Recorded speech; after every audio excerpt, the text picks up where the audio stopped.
Three, mic check, 1, 2, 3. So my daughter just made some cookies and she's going to show me what she made. Yikes. Those look amazing. And I will not stop them from baking, even though I'm trying to be good.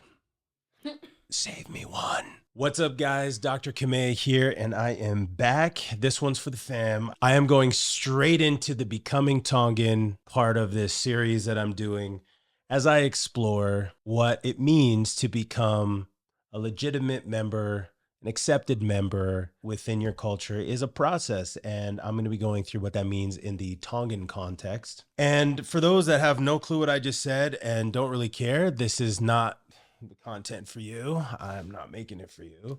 I'm making it for myself. And I just wanted to start with one of the central ideas of the book. So it's interesting when you start looking at these things through a social lens, a social science lens. And for all of those who have been through research and gone through that process, you may always still have to default back to the actual members of the community for the final word. But I would argue that because culture is always so full of contradiction, you benefit from having a third perspective, kind of have some eyes on what's going on, and maybe just sharing it, maybe it might enlighten the insiders on how it really happens. So I wanted to start with the central question of this book, and that is this. In focusing on the question of how children become Tongan is in what Tongans value as Tongan, as well as how this concept is undergoing constant transformation. Yes, here's another definition for you. The author says, my view of socialization, view it as an interpersonal activity of becoming rather than an unfolding of a biologically based plan or an imprinting of social structure onto the child. So you actually go through a socializing process of becoming Tongan. How does being Tongan change over time, right? This is a question that I think myself and the cousins of my generation and soon to be the next generation will have to sort of define for themselves because it's not so clear. We have grown up under different circumstances, here in the Americas versus on the island. And also just having a chance to see the culture play out in the lives of our parents and asking ourselves, do we want this, in its entirety? Do we want everything that they kept, right? Because it does change over time, and it changes because you begin to see that what might have worked on the island may not work as well in America. And that's important to notice. In regard to the rapid social change that has become of considerable concern to Tongans as a force detrimental to Anga FakaTonga, other questions can be asked. How does a Tongan remain Tongan? So this is for those that believe they are Tongan or came straight from the islands. How do you remain Tongan? So the reason why I like thinking about Tonga is because we are one of the last remaining kingdoms, monarchies that has not been fully colonialized by the Western world. So there is still a king. This is fundamentally what I think makes the Tongan culture unique among all of the Polynesian cultures. Dare I say better? Just kidding, chill. This is why people don't like us. Anga FakaTonga. I love the Tongan language. It's very, it's like you say it with your chest. You know what I mean? Like it's a very, it's a thick, juicy, strong, dominant kind of language. And if you hear it, oh man, it's beautiful. When you hear it sung, even more beautiful. So the Tongan way, or Anga FakaTonga, and can be used in any context, from statements of key Tongan values such as ofa, which means love, to a description of the Tongan way of peeling vegetables, away from the body, not towards it in the Western way. Tongans speak of Anga FakaTonga as a timeless and essential, yet they are also aware of its multiple interpretations and historical transformation. So later, when the Tongans were interacting with a diverse group of Europeans, whom they called Papalangi, now commonly said Palangi, Anga FakaTonga also began to be contrasted explicitly Anga Whakapalangi, or the Western way. So this is the way that I was raised. Well, let me back up. My mother had a very strong influence on me growing up. Her culture did. She took me to see my family. We spent a lot of time there. We did the cultural dances. We also, but there was a very strong presence in my mind of the Tongan culture.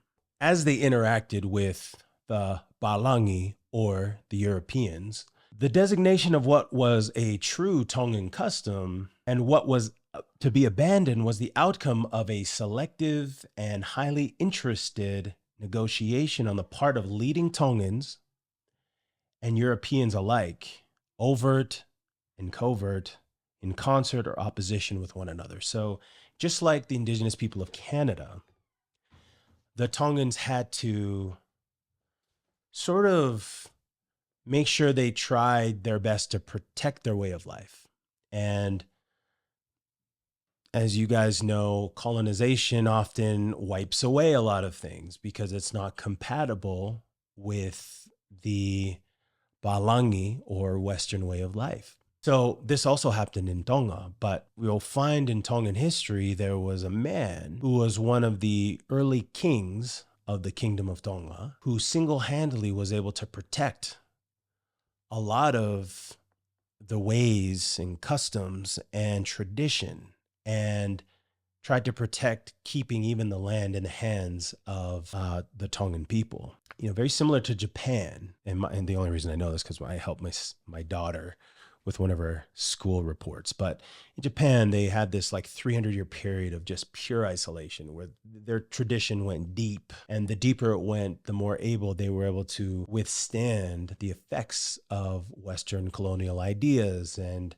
you know, extractive cultural practices that were trying to come in and, you know, change their way of life. And I think the Tongan people, to a large extent, have tried to fight against that happening. I'll just end on one concept here, is this idea of a social hierarchy. And I'm going to give you my own personal experience. I do believe that this is absolutely true because even as I interact with my Tongan side of the family, regardless of who you are, right? It doesn't really matter if I'm a dentist. I am socially, because of my age and my birth order, even within my family, it's important that I know my place. I don't walk in there and try to tell people what to do. Like, you show respect for people who have different roles within the family. Social ranking or hierarchical ranking is the most pervasive concept in the Tongan culture.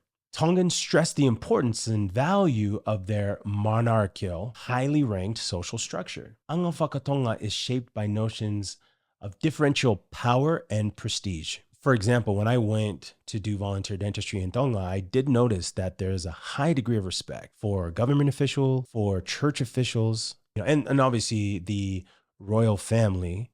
So this is getting good. So the chiefly noble class, the royal class, and then you have the Tua class, which literally means outside. So I remember my mom when I was young saying, "Aloki Tua." She wanted me to go outside and play. So I would get out of her way. There's these two classes, sort of the insiders and the outsiders. And here's what: there is a continuous struggle for status within households and families. Siblings vie for power and prestige. Husbands and wives strive for more status and control. And distant relatives invoke different rules, customs, and circumstances to better their relative position. So according to this research, don't take my word for it, look it up. But also in my experience, you can see how there is a social hierarchy, and it is well maintained and it is well respected. Now, some say that this has somehow been overcome through religious means where now everyone is equal and all we care about is Jesus, and that's fine. But if you really pay attention and you really watch, these ideas of social hierarchy do matter, especially when trying to socialize children. This is the last thing that I'll kind of talk about. The dichotomy between Eiki, the chiefly class or the noble class, and Tua, which is the outside class, I would say more like the commoners. Children occupy one of the lowest status positions in Tongan society and must learn the values and behaviors appropriate to the status.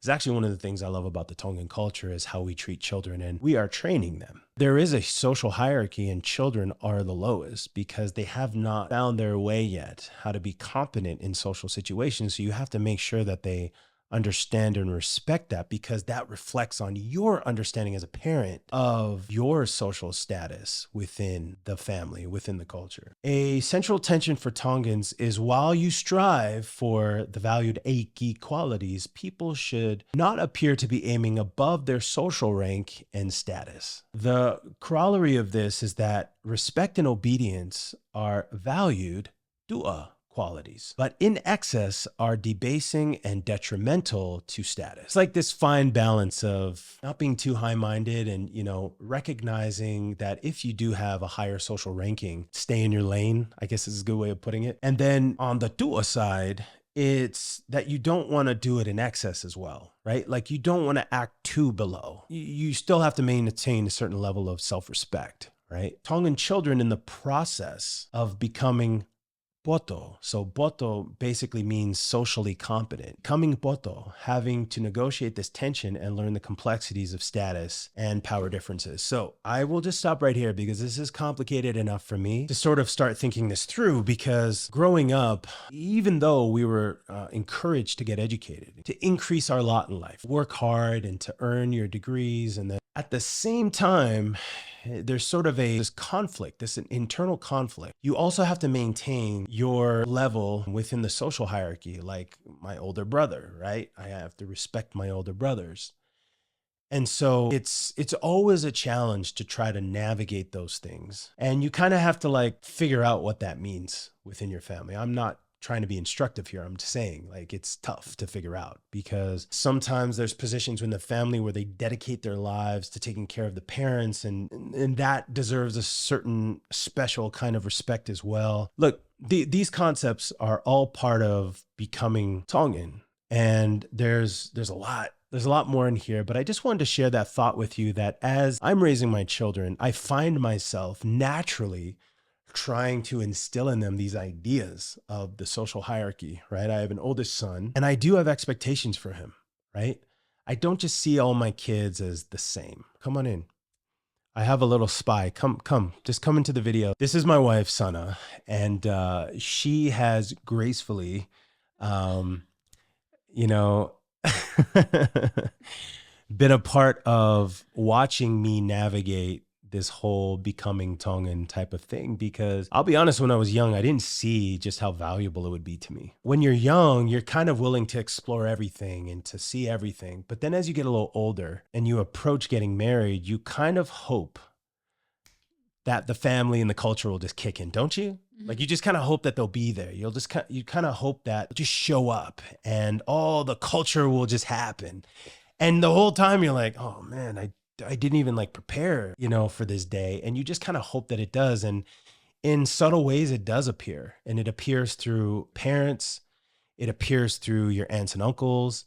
It appears through the family. You just kind of bring it all in. I don't really understand exactly what's going on, but I do know, after studying this a little bit, and my wife can attest as sort of an observer at times of what it's like to be a part of my family, that there's these unwritten rules that no one has blatantly stated, but they're definitely there. Would you agree?